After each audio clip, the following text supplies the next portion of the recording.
I remember when, and everyone who was a gamer in like the 2010s, 2015 era universally hated EA for several reasons, right? They want to monetize every single facet of your interaction with their games. It's like if they would put in half as much time actually making a good game than they do, trying to milk you of every conceivable dime, maybe people might somewhat not always shit on the company as much as they do. And I think it was the previous EA CEO that was talking about charging people per reload in their gun, like on their live service. It's like this man literally cannot help himself but to be greedy. It's like this little mental illness he has in his brain. Like even if you 100% think this way as a CEO, right, and that as a businessman, as a representative of your company, there's just things you just do not say, you know. But it's like he couldn't help himself, and this is the exact same guy who was CEO of Unity, and when he was over Unity, he did the odd decision to pay people a percentage of installs on their game and when they use the Unity engine. And people universally hated that because some games are free, right? And again, they mostly make their money off microtransactions, but they find that some games would literally owe more to Unity than they would ever get from the game itself. But that's neither here nor there. Right now, we're talking about the current EA CEO. See, it's like this virus of greed that happens in EA. It's like if you're an EA CEO, if you're an EA upper and middle management, it's like you cannot help yourself. EA CEO says they've learned a valuable lessons, so the next Battlefield is going to be another tremendous live service. Like, I swear live service is like a slur in fucking video games. Like, when you hear the word live service, it just you have this crinkle in your brain, like, what? So you mean games that will be so unsustainable you literally are forced to milk every aspect of the consumer? Again, games that are 70 fucking dollars but will demand more money and more time to scratch out enjoyment. Like you're squeezing blood from a stone. You're trying to squeeze enjoyment from an EA turd. Blame it on Battlefield 2042 players who made it clear that they wanted an even deeper experience. People still play Battlefield 40 2042. Because I played 2142 that came out in like 2006. And I remember, and this is the entire reason why I got a PC, right? Is because EA effectively said, no, we're not going to support these servers anymore. So if you bought Battlefield 2142, you literally could not play the game. So a game you paid for with your fucking money, EA was just like, no, we're not supporting it. And you're left holding the bag. So what people did was it's the fans that are keeping the servers running. And, that was my PC awakening. That was when I realized, you know what? They actually, unless you get a PC, you really have no, like, defense against companies just pulling their products, right? Like, say the whole Ubisoft like store goes down tomorrow. How many of those games that you are forced to link your Ubisoft account to play? How many of those games would you actually own? that you've paid money for. And again, with PC, I'll say this with my whole heart: if there is a will, there is a way. You see this with emulators of older games. Like, if there is a will, there's absolutely a way to play every single fucking game, even if Steam falls tomorrow. If there is a will, there is a way. So anyway, EA has hosted an earnings call for its fourth quarter 2024 financial results, which broadly speaks were just below where the publishers thought they would be. The company reported 1.6 billion in revenue, handsome but somewhat lower than the expectation of 1.8 billion. Okay, so a company that has more money than most third world nations on the planet, they're not that happy at 1.6 billion. They wanted 1.8 billion instead.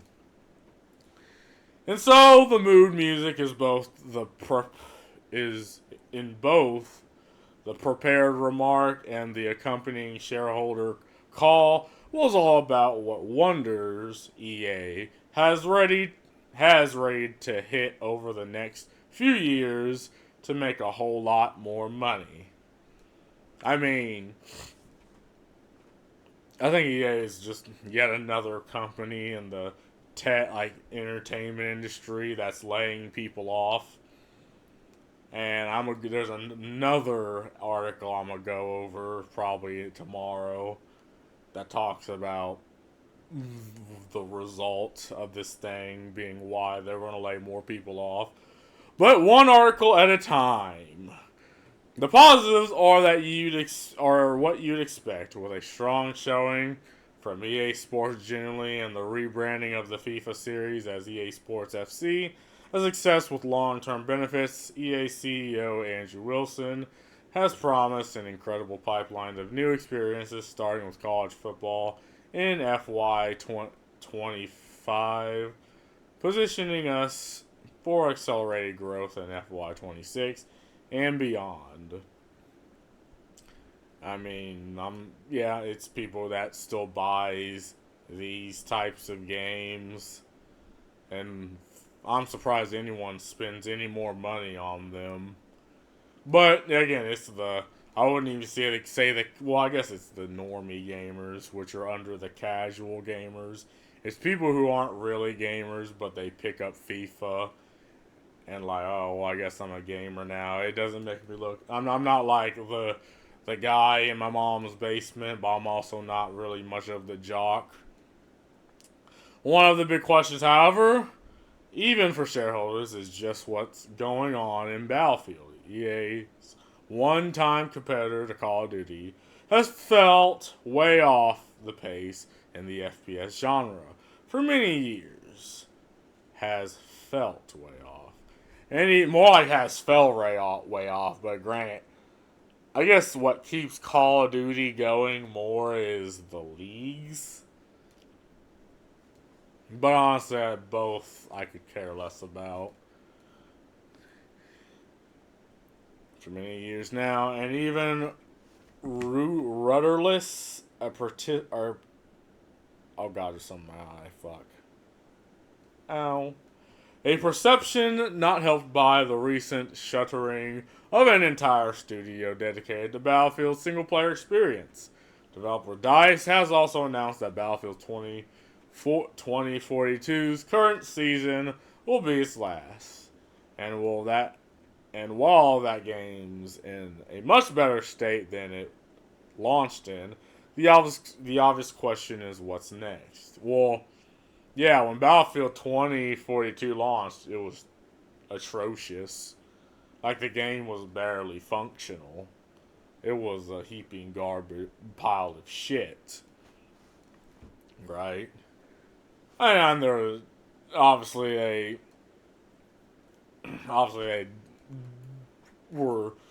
had the mindset, and they knew the game wasn't working on launch, but they knew they had to launch it, and they knew people would shill their money out, and they're like, oh, we'll fix it later. And yeah, that was part of the whole entertainment culture that games got into, where they released a product that they know was broken on that would be broken, but they're like, oh, we'll fix it later, like the whole fix it later sort of situation that led many people to be many gamers in particular to be conscientious buyers. Like I never thought I'd see the day, right? Gamers aren't known for making the most sound buying, purchasing decisions, and hey, I was one of them.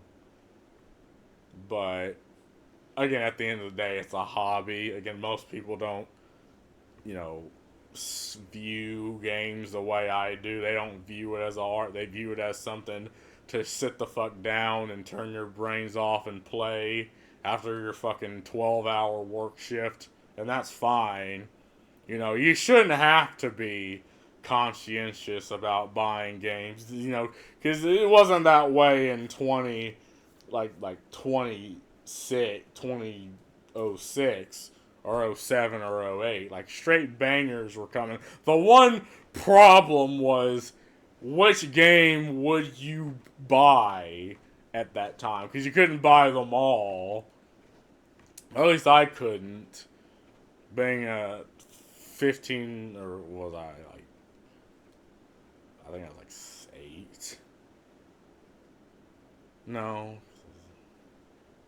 Oh, well, my point is, when I was a fucking child, it's not like I could have bought every game that came out. So, the conscientious purchasing decision was which game would you buy at that time, and enjoy the fuck out of. But games aren't like that anymore. Right now, companies just want to push out a product just to compete. They want to mass produce art, which does not work. And we know this doesn't work because of how many companies are laying whole divisions off, whole studios off, like what EA literally said they were doing. Like they canned an entire studio dedicated to single player because they've decided, oh, this isn't required. We make very little money off of this, though we make more money objectively off of our live service games, so why wouldn't we dump time into that? And rather you're a multiplayer or a single player type of person, you gotta admit that just having both is just a better product for everybody, right? Even if you never touched the single player, even if you'll never touch the multiplayer, just having the option to do both is just always just having a good single player experience and having a meaningful multiplayer experience with the boys. Like both of these things are just objectively good things if they are done right. And games in the past have done this right. I just don't know why games nowadays, with the exception of very few, believe it or not, very few games that can get this right, that they just cannot do this. It's odd. EA last month announced that Motive, developer of Dead Space Remake, was joining the wider Battlefield development team, which includes DICE, Citrion, and Ripple Effects. This is the largest Battlefield team in franchise history, according to Andrew Wilson, which will build a Battlefield universe across connected multiplayer and single-player experience. You can kind of tell where this is going. Wilson said Battlefield 2042 players apparently made it clear that they wanted an even deeper experience, and that a few weeks ago, I was visited with the team, and I couldn't be more excited about what they showed and what they were able to play. Later on the earnings call, Wilson slightly expanded on this with an amusing encapsulation of what they're going for. I've just spent a whole bunch of time with the collective Battlefield team, says Wilson, playing what they're building, and it is going to be another tremendous live service. Again, play with, he doesn't consult the gamers, right? He doesn't consult the consumers. He consults just his team, right? You have the boss rolling into the office and being like, "Oh, well, I'm one of y'all, despite making millions more dollars than y'all. I'm one of y'all. Well, what do you think we can do?" And obviously, the team's gonna give him something. I mean, obviously, another tremendous live service. Again, the fact that he thinks this is what people want boggles my fucking mind. This is no surprise. Previous Battlefield titles arguably qualified as live services. I mean, that term wasn't really adopted until like 2014, 2015, 2016 ish.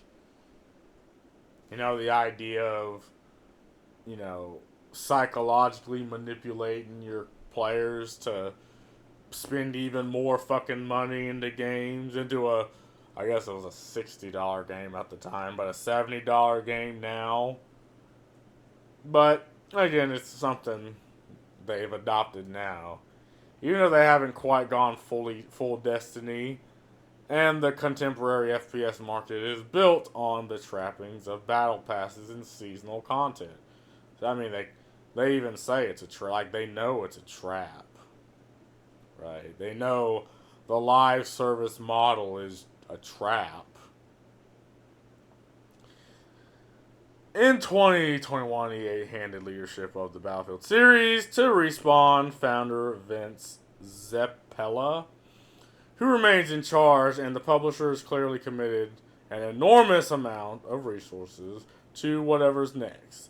But calling the game or games another tremendous live service sure is a funny way to put it. Yeah, I mean, on Respawn, Titanfall 2 was an amazing fucking game, but because Apex Legend is the next thing that people are dumping all their money and time into, like, we'll never see another Titanfall 3 because of, again, the way EA thinks.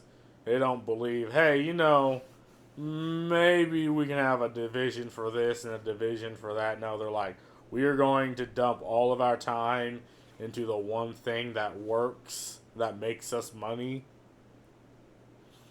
And again, and that goes into a wider issue with the games industry, right? The fact that game companies do not take risks anymore. They do what's safe. And, that's an okay idea until it's not, right? It's okay until people gets burnt out on it. And they move to games like Helldivers and they wonder, well, why the fuck would I ever play another Battlefield game? Even though I played Battlefield games in the past, why would I play another Battlefield game over just staying with Helldivers? It's one of those questions, again, and in this fucking economy, that is absolutely the question someone's going to ask. Like, people are demanding more bang for their buck. They're demanding more content, different content, and better content for the money they're spending. And I just doubt EA has what it takes. I mean, they might be able to rope in, again, the FIFA gamers or, the EA sports gamers. But they're not going to rope in the majority of the gamers, majority of the consumers that, again, demand a better product nowadays instead of just a product. I don't care to read the rest of this. This is getting too. Oh, wait, is this the only? Okay, I can read it. Elsewhere in the results, EA said it would release 2 as yet unannounced games in the current fiscal year before March 31st, 2025. One is a third party title that'll be published under the EA original labels, while the other is an EA owned IP and on wasn't even allowed on the slide under a working title. The speculation has inevitably fixated on the latter as possibly being Dragon Age Dreadwolf. Again, just yet another title in a long standing series that, again, people are tired of. I mean, Dragon Age Inquisitions was okay, but I mean, yet another Dragon Age game. But I believe it was. But I believe it when I see it. As for the next Battlefield, don't expect to see it anytime soon. No release windows have been hinted at, and in an investor call earlier this year, EA CFO Strout Canfields said a new Battlefield isn't in EA's plan for its 2025 fiscal year. That doesn't mean it could see a release in the later half of 2025, but even that feels optimistic. The only certainty is that you'll be able to buy 5 different editions alongside pre-launch access. Again, I don't care. It's just not like what do you want me to say? I just don't care. Personally, I have my catalog of games and an EA title, not even an EA title, is in one of them. Like I might jump into Battlefield 2142, try to put that on this computer and play it, but other than that, I could care the fuck less. Comments. EA CEO says they've learned a valuable lesson, so they have learned nothing basically. Anyone surprised by this? Fuck no. Battlefield has been a live service game ever since it first came out. The problem they have is not to do with being a live service, but the constant need to up the ante on graphics. They're putting way too much focus on graphics, that's causing them to neglect everything else, and the last few games have been suffering for. I mean, the last few games, maybe you could say they've put too much in the graphics, but I'd say, again, 2042 was unplayable on launch, right? And what was it, Battlefield Vanguard? The if you don't like it, don't play it game. The game, if you don't like the game, don't play it, and people are like, okay. I mean, the fact is, they want to bypass the consumer. They want this odd baby daddy relationship with the people they play with. Like, again, the CEO didn't consult with the gamers. He didn't consult with the people the consumers. He consulted with his team that are obviously going to give him a fucking answer and what he wants to hear. It's their fucking boss.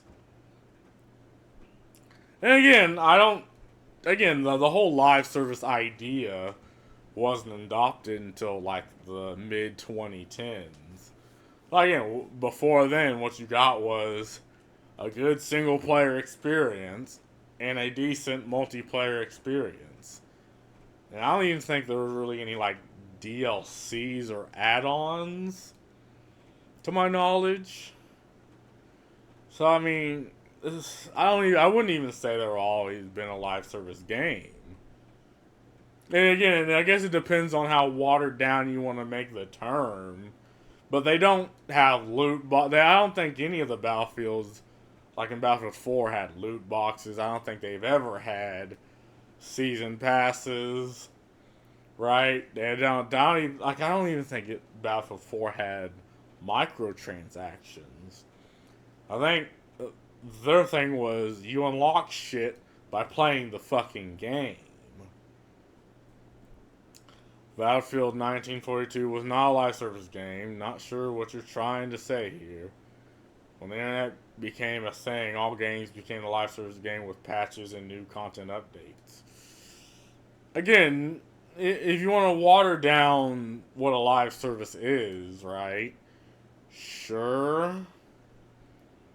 But again, what most people hear when they hear live services, oh, a game that requires even more money to play, right? Or requires it just reaches into your wallet and takes an extra $10 for a season pass, an extra $5 for a skin, for microtransactions, right? I mean, I don't know why we want to water this term down. That is such a BS take. Patches do not make a game a live service one. Are you pulling definition out your ass to support your flimsy premise? It's not flimsy. People ignore the fact how things worked in the past. Putting things behind a season pass has not changed it. I think demanding people pay more money above the game they already have for, again, outside of like DLC, again, but even with DLC, right, when you play Diablo or StarCraft, you know, when it had DLC, it was effectively a new game, like enough content to be a new game, but for half the price, because they had the engine, they have the mechanics, they have the tools. They just added other stories. I think it was more towards the like. Well, I would. Was it Skyrim? I think it was towards the early 2010s where games were coming out with DLC that were less than the game itself, right? So, again, I don't understand this watering down of terms just to change the argument. I do not care about all this. What the fuck? Right, in the past, if games shipped with game killing bugs, you were just effed over. Now they can fix them. That isn't life service. You don't know what the fuck you're talking about. They fixed them in the past too. What are you talking about? I mean, they fixed bugs in the past. One, they're very few bugs. But what they did to fix bugs in the past was just come out with another game. Like, literally the exact same game, but without the bugs. Games that lets you run a personal dedicated server or locally playing a multiplayer game that supports LAN is not anywhere on the same planet as a cloud-based subscription. Products that constantly demand every player grinds 80 plus hours a week, pay to win or charge 25 plus for microtransactions. You forget the 30 plus years of period of time when you bought a full price game and just got the whole game. You could usually even change your character's color for free. Now we pay full price for essentially shareware demos, which constantly harass us for not spending more. I'm done with that. I don't know what to call these live services, but they aren't games, they aren't fun, and they aren't trying to be fun.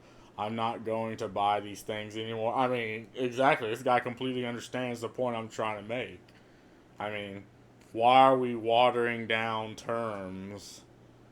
Like, again, people know the difference between games that came out post 2010 and games that came out pre 2010. Like, the difference is there. That's a total over exaggeration of what these DLCs are. You're still buying a full, complete game. None of these extras make it incomplete.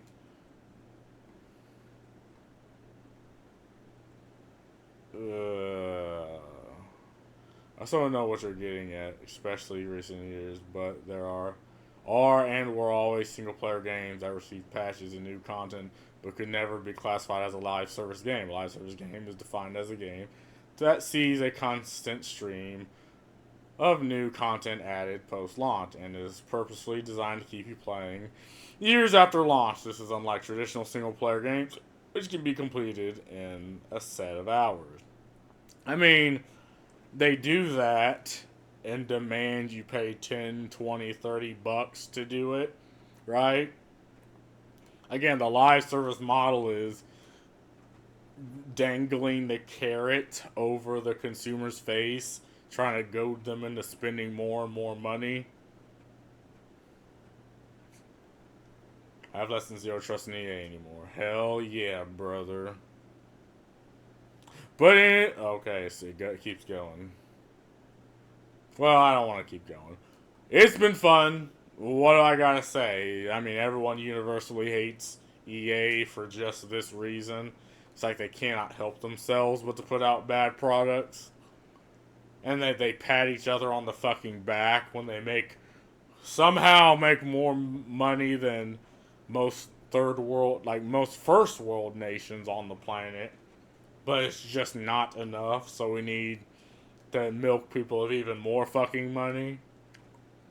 It's odd. It's very odd. But anyway, that's all I gotta say about this. See ya.